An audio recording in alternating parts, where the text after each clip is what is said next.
Hi, I'm Jeff Kaufman of Silver Sport Transmissions, and today we're going to take a spin in a 1974 Chevy C10 that's owned by John Muse from Indiana. So this truck is a work in progress. It's a 250 inline six. We've put the Magnum 6-speed in it. Currently doesn't have a bed, so that's going to be interesting. So let's take a spin. We'll show you how short the throws are on the Magnum 6-speed with our STX short throw shifter.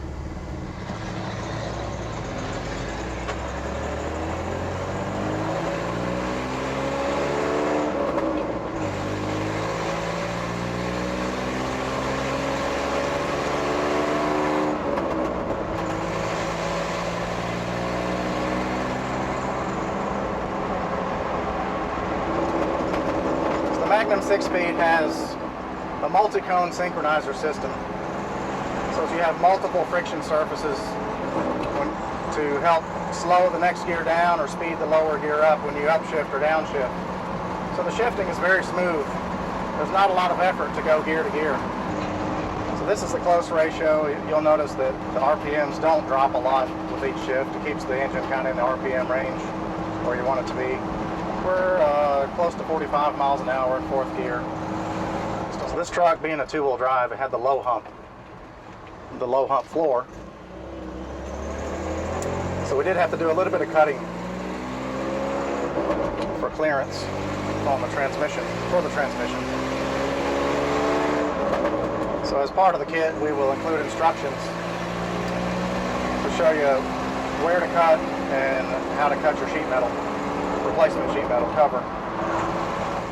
So a few things to consider when you're looking into doing a TREMEC conversion. Some important things a lot of people overlook or don't think about. Gearing, axle gearing, 373, 355, 410. So that's an important consideration whenever you're selecting your TREMEC transmission. TREMEC transmissions typically come in a wide ratio or close ratio, in the 5-speed or the 6-speed, specifically talking about the TKX or the Magnum 6-speed. So axle ratio is very important, probably even more important than how much power you're making or anything like that. So you want to make sure you match up your gearing to your car and your type of use. Tire diameter. Tire diameter is very important. So if you have a 355, that's going to be impacted. If you have a 29-inch tire, you don't really have a 355. You're going to have a much lower effective gear ratio.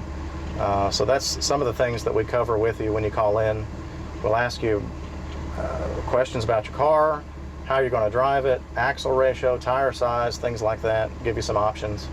So there's a lot to consider when you are looking to do a TREMEC conversion. You can't just buy one. You need to talk to somebody that has done this, that's experienced and knows what they're talking about and can guide you in the proper direction on which way to go. So that's what we do here. So we're always available by phone, email, we're on social media, so you can reach out to us and get a hold of us that way. But probably a phone call is really best because you can cover so much more than you can by sending an email or a simple message, text message. So. But by far, it will be the best modification that you can do to your car because it really impacts the overall drivability and the overall enjoyment that you're going to get out of your car. So one thing I wanted to point out, the reason the bed's off is this used to be a long bed truck. So the bed, or the frame rather, has been cut and shortened so he can install a short bed. So with the price of C10s, everybody knows C10s are very high. If you find a nice C10, you're going to pay for it. Long beds, more plentiful, cheaper.